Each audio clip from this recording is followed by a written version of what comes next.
This could be a beast of a video, so just be aware we're going to be covering a lot of topics, two major topics, but a bunch of little nuance that's in it. And I wasn't going to cover the first half of what we're going to be talking about, this infrastructure deal, but then I seen this conglomerate of assholes that were up there, and they're being trumpeted as being, bipartisan support, which is really hilarious when you see Bill Cassidy, Richard Burr, Murkowski and Collins lurking in the back, and then you got Mitt Romney on the side, and then you got your two moderate limelight seekers for the Democrats, Kyrsten Sinema up front looking as unprofessional as a senator can get, and then you got Joe Manchin, the little fucking great moderate back there. Yeah, just a real fucking who's who, and a whole host of people. You got 12 people in the frame with a combined age of 1,300 years of Senate experience, for Christ's sakes. But there's somebody who's like super missing, and another reason I wanted to talk about this, not for the fact that there's nearly $1 trillion of infrastructure that's going to be spent with this deal, this bipartisan deal being reached. I noticed it's, for one, awfully white looking right there, and because you're a Democrat, you got to factor that in, and we'll get to that in a moment. But there's somebody else that's missing there, somebody who's actually lurking around in the background, and somebody who's normally in these types of pictures. But as we see here, and just a little bit of a tip-off, we're going to be talking about the border in the second video, but as you can see here, Kamala was there. She was just in the background. She just wanted to see how this was going to be playing out. Ron, forgive me for not knowing who that is, but it's somebody important, and if I come back to the name, I'll be able to correct the missing information. But Ron wanted Kamala front and center for the infrastructure deal photo, but she refused because she knows Team Biden is trying to turn her into a scapegoat. Yes, that's why we had that negative, or at least as much negative press as she's received so far since becoming the vice president during her lackluster visit down to Guatemala and El Salvador, realizing that because she ticks all the right boxes, she's not quite as infallible as she was being sold. So Team Biden is going to try to turn her into a scapegoat. And I think we know who's all aligned with Team Biden. That would be your Kyrsten Sinema, Joe Manchin types. And your Republicans, who are pictured there as well, trying to appear as the great deal makers, because they were the ones that were in there trying to negotiate down the COVID bill. It was the same group of idiots there before, and they weren't successful. But on this one, it looks like they might have achieved a little bit of a compromise. The funding is still going to go to the same places, just a couple of the numbers have been tweaked, so no great surprise. So we're going to see what's going to happen after Kamala takes a unexpected trip down to the border, because according to a White House source, she and her team are going to start playing hardball, whatever that means. But again, it's Jack Posobiec who's reporting on this, and he's pretty reliable when it comes to this stuff, so just keep that in the back of your mind. Nothing we can really run on right now, but it'll be interesting to see what's going to be coming up here in the next few months, because this bitch is waiting. She's waiting to pounce. She knows what's going on, unlike Biden, and this is going to be the most effusive praise we can give him, because, oh boy, has he had a tough couple of days, but we'll get to that shortly. President Biden announced on Thursday that the White House and a group of bipartisan senators, really bro, had reached a deal on a $579 billion infrastructure plan. Yeah, it's going to end up being a significant amount more than that, but hey, that's what they're saying right now. It's been a very long time since the last time in our country was able to strike a major bipartisan deal on American infrastructure, Biden said at the White House. Surrounded by what? Closeted Democrats? Okay, cool. Biden said he and congressional Democrats had to concede some on what's known as human infrastructure, which isn't a thing, such as investments for childcare and spending on climate change. Again, not infrastructure. Democrats will instead look to pass additional spending in a separate bill through the Senate budgetary process called reconciliation. We'll make a deal when it comes to the actual infrastructure, but all of our little pet projects, we'll just force through anyways, and that won't get anywhere near the headlines. But that's why we got to talk about this stuff, so you guys know. The bipartisan proposal allocates $312 billion towards traditional infrastructure priorities such as roads, bridges, public transport, airports, and waterways. I'm not going to let them get away with the fact that they're calling actual infrastructure traditional infrastructure. You can just cut off the adjective on that one, okay? That's infrastructure. The rest of this, the bulk of the remainder is invested on water, broadband, and power grid restoration, which is still infrastructure. Who wrote this shit? according to the fact sheet provided by the White House. Who cares? The administration says it hopes to invest $1.2 trillion in infrastructure over the next 8 years. Yep, there you go. A number likely to disappoint climate activists who continue to urge Biden to make a 10 trillion. Oh my fucking. Where's the money supposed to come from? Listen, the fucking money machine don't go brrr for fucking too terribly long. Okay? Over what? The past, I don't have this pulled up and I'm just going off memory, so don't hold me against this if I'm wrong. But during 2020, wasn't it? It's pretty close, though. I'm pretty sure about this. The amount of money that got printed and now in circulation, it was half as much as what was already out there. It's a not insignificant amount of money that was printed in 2020. So, you think inflation's coming? All of the big economists, at least the ones that matter, tend to think that there's a bubble emerging. And the shit like this, trying to get people to spend $10 trillion when you're on the cusp of reopening, and who knows, might get shut down again in the fall. Fucking nobody thought that we'd still be dealing with this stuff right now, but hey, this is where we're at. The text of the bill is not yet publicly available, hence why we don't have the source material. And it may face headwinds in Congress despite support from moderate Republicans. Bruh. No value having rubber-spined shit dicks. Senate Minority Leader Mitch McConnell has said yet whether he supports the agreement. That's why I was looking for him in here, okay? Yeah, look at the picture. Oh, it's Senate Republicans. Oh yeah, bipartisan support. Where's the leadership? Where John Thune, Tom Tillis, like where are Mitch McConnell's guys on this? These are just these rogue idiots that are out here who just vote along Democratic lines whenever it's politically expedient or when it's any way that you can undermine the American values. But yeah, no, it's a totally bipartisan support that really doesn't mean anything. I digress. But during his Thursday remarks at the White House, Biden said he expected the deal to make its way to the desk. He praised several Republican senators for their work in the negotiations, and you already know the names: Mitt Romney of Utah, Lisa Murkowski in Alaska, and Susan Collins in Maine. Yep. Mitt Romney's just counting the days until he can bow out in disgrace just like his old man did. Lisa Murkowski's going to get primaried for 2022, and Suzanne Collins, she doesn't have to worry about shit because she just got reelected out of nowhere. She had no support from literally anybody. Mitt Romney has never broken his word. Oh, okay, enough. Doesn't that go to show you a whole bunch of stuff? Oh, Mitt Romney's never broken his word to me. Yeah, it's pretty easy to get a Democrat in a red suit to do whatever you want. You know, the senator from Alaska, the senator from Maine. Couldn't be asked to remember their names. I probably couldn't, the old bastard. They've never broken their word, Biden said, who was accompanied by Vice President Kamala Harris. Where exactly was she? Oh, right, yeah, she was lurking in the background. They're friends. The people I was with today are people that I trust. That sucks. Because as somebody who, at least in recent years, have sided more with Republicans, I still wouldn't call myself one by any stretch of the imagination because they're mostly just feckless and ineffectual. But all in all, you shouldn't put any trust in a traitor. But hey, we've seen that Joe Biden isn't necessarily the best at judging character. But yeah, like I remarked to begin with, boy, that was looking like an awfully old and white panel of people that you could somehow call bipartisan support on this infrastructure deal. It looks like a resident windbag. AOC rips Biden's infrastructure deal. All white bipartisan negotiators benefit structural racism. Fuck are you talking about, idiot? This is a bitch who wants to ban cattle because they fart too much. Wants to ban all air travel. That's in her Green New Deal. You know, that multi-trillion-dollar deal that wants to decrease the size of windows in every building in the United States. But to be fair, though, she might be lashing out irrationally like this because she's still dealing with all the trauma of the January 6 riots when she was almost killed. Representative Alexandria Idiot on Thursday slammed the all-white bipartisan Senate infrastructure group's lack of diversity after President Joe Biden announced his support for the group's nearly $1 trillion proposal.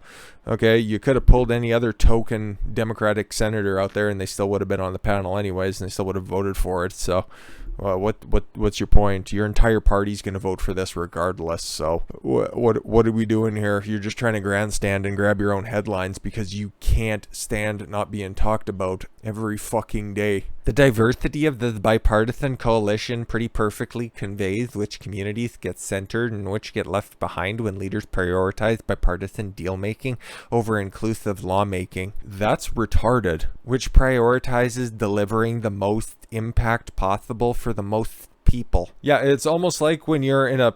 follow me for a minute. If you're in a position of power, say like an elected official or something that you pretend to do every once in a while, Alex, you have to look at things in a broad scope. You have to be able to deliver jobs and finances for the largest swath of people. You can't be subsumed with your divisive rhetoric. You have to look at what everybody wants to accomplish and try to do it the best you can while paying lip service to your idiotic policies out there on the outset. Listen, they'll still get to your little pet projects. They'll get to your idiotic shit. They'll just ram it through over on the side. But right now you can just grandstand. So it looks like everybody wins in this situation. Let's do a little bit more of this because I don't need any more brain cells to be lost. This is why the bipartisan package, PKG, because she was trying to save space, I guess, alone isn't acceptable. Why not? Why not? That's how you get the GOP on board. Don't do much / any for the working class and low income or women or POC communities or unions, etc. You know she means business when she uses etc. We must do more. Okay, why don't you do something? Why don't you present something that could actually get some support? I'd say that theoretically creating these shovel-ready jobs that Biden keeps talking about with this actual infrastructure plan might actually be helping the middle class and the working class. And that a lot of those people too in different states, because I know you only know New York and Washington, D.C. That's all right. There's a much larger country out there. Most of the people that fall in working and middle class are of various different races. I don't know if you've heard about that before, but yeah, that tends to be the case as well. That's why folks, whenever I see the word folks now, it just seems like it's been ruined by idiots that just want to talk about their little diversity projects. It can sometimes come across as careless when saying, well, isn't something better than nothing? Nobody's saying that. Nice straw man you're taking apart.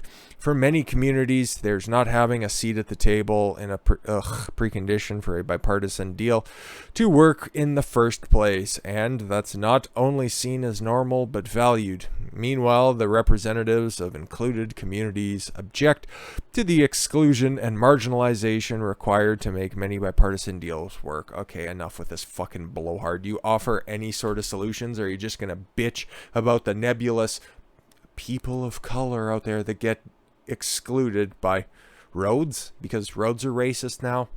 Boy, you're stupid. This is not to say that any / all bipartisan deals are bad, but it is to ask people to actually read what's inside them instead of assume bipartisan equals good. I agree, but you should practice what you preach though. Anyways, enough with that idiot.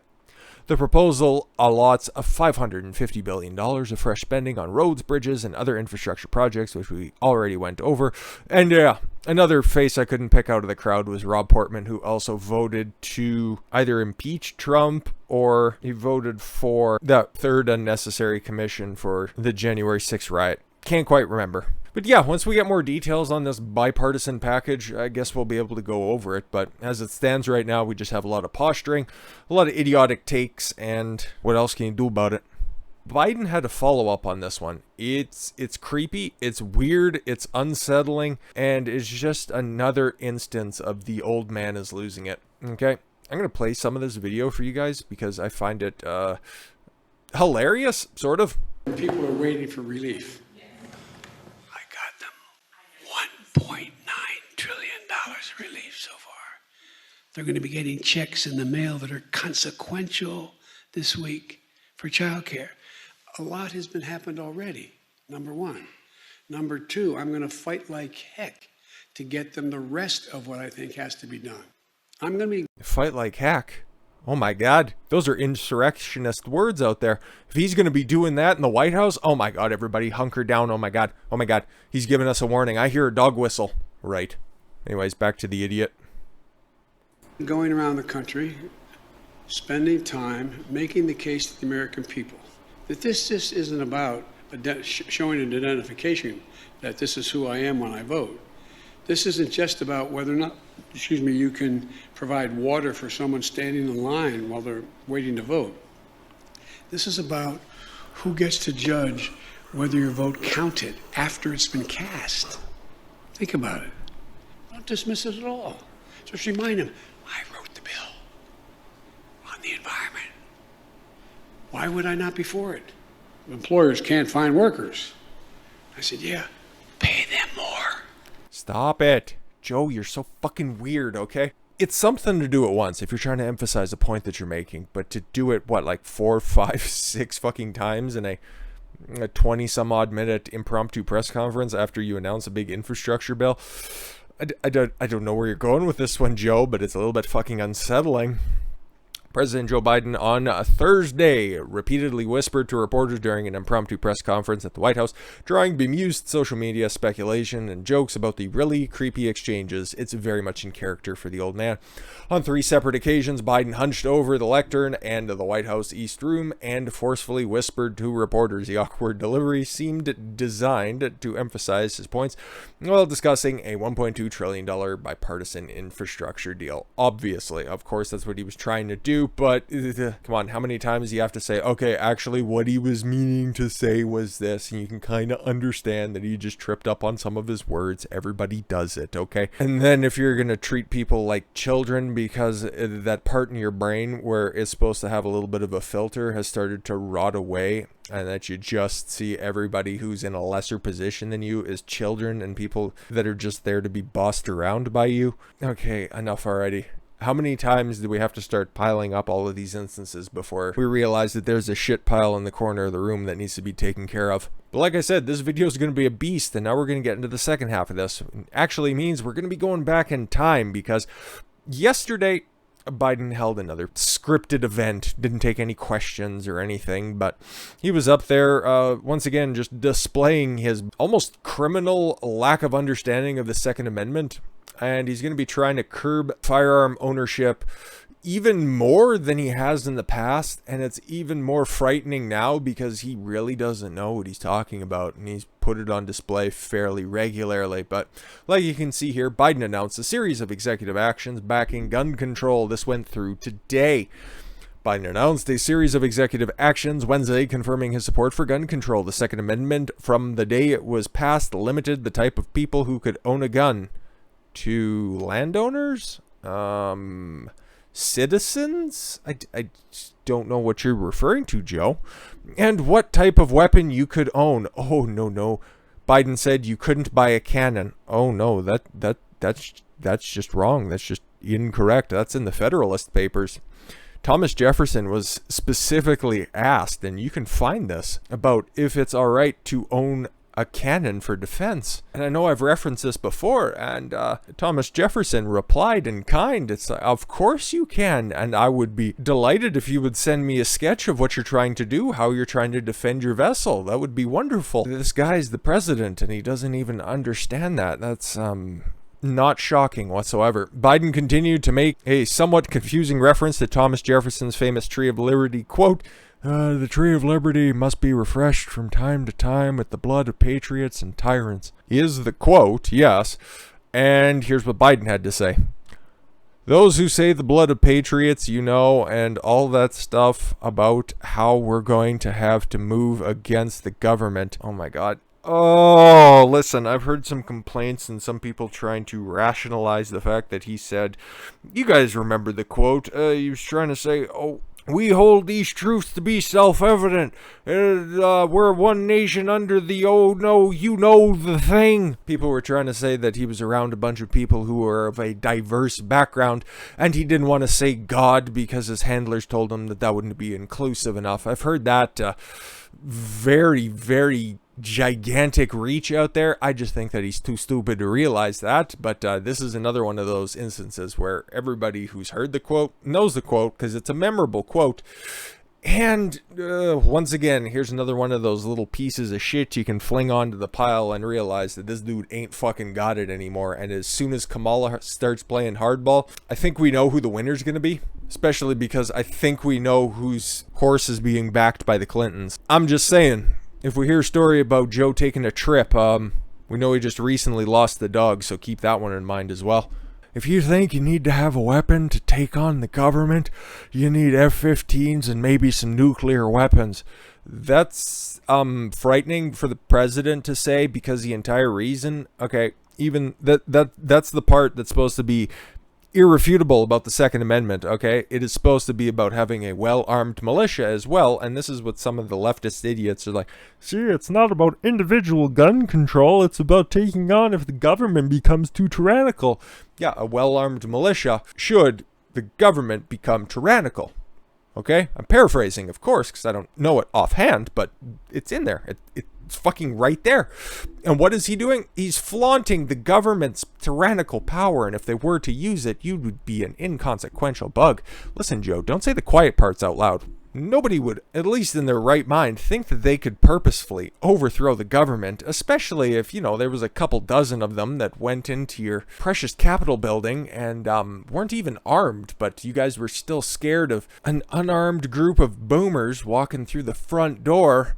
You thought that they were going to overthrow the government all of a sudden, but at the same time, people just trying to own some firearms, trying to own some self-protection, some home protection, it would be squashed like bugs, and that's why we need more gun control. I can't quite make the connection here, Joe. You need to fill me in on this, buddy. The point is that there has always been the ability to rationally limit, the type of weapon that could be owned, and who could own it, he continued. Oh boy, somebody should have just grabbed him and walked him off stage, because he's starting to lose it. As reported by the Daily Signal, Biden discussed new multi-jurisdictional firearms trafficking strike forces to stop illegal gun trafficking across state lines. In these new forces will be in New York, Chicago, Los Angeles, San Francisco, and Washington, D.C. Does anybody see a through line there? Oh, it's weird. All of which have seen some of the largest increases in crime in the country. An effective violent crime reduction strategy must also address the illegal trafficking of firearms to focus on keeping guns out of the wrong hands. Trafficking firearms is already illegal, Merrick Garland, Attorney General. I think he should probably know the laws, but then again, if the president doesn't know anything about the Constitution, what hope could we have for the top lawyer in the country to know what laws are on the books? Fuck this administration. Biden mentioned his long history of pushing gun control in the Senate. Yeah, the one thing that he did, the 94 Crime Act, and then it got overturned. Yeah, that sucks. I've been at this a long time. We know, Joe. We know.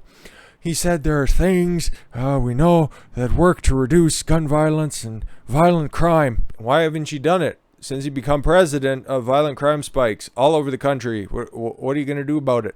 More ineffective laws. Cool, Joe. Thanks, buddy. Or how about threatening gun brokers' licenses who willfully sell guns that commit violent crimes? Okay, if you're going to charge people who sell things that end up in bad people's hands that result in crimes being committed, if it results in deaths, why don't you go after fast food establishments for selling to overweight people that end up dying of heart disease? I'm just saying, if we're going to start applying willy-nilly rules, you should probably start applying them across the board. Just my thought. President Joe Biden delivered Wednesday's remarks on the administration's strategy to prevent gun crimes across the country when he issued a stark warning for gun brokers who have willfully sold guns to people who are not authorized to own one and are used to commit violent crimes. When did that happen? When is that going to happen? Is he going to cite one of his fucking gun show loopholes, or somebody buying a gun in another state, going through all the background checks there, and then illegally bringing it across state lines? Something like that? Yeah, probably. Instead, in April, he had originally announced that the Department of Justice was going to be issuing an annual report on gun trafficking so we can update the data. And what have they produced? Not a whole lot of anything of substance. He continued to say that the Department of Justice also announced a major crackdown to stem the flow of guns used to commit violent crimes. Cool, you're going to make crime illegal. Good job, Joe. That should stop things. He continued, if a gun broker is going to willfully sell a gun to somebody that is prohibited from owning a gun, which he can't and nobody does, in addition to willfully fail to run a background check, nobody does that. Oh my God. It's a felony for anybody who sells a firearm to not issue a background check. You can't do it. You can't do it. And the people that are selling guns out of vans, those people that you think apply to the gun show loophole, They're doing an illegal act to begin with, so why are you trying to pass more laws to make these illegal acts more illegal? He doesn't get it. He's never got it. Or how about this? Joe Biden, a range of programs is needed for Americans to not pull the trigger. The exact same rhetoric as we need to teach men to stop raping.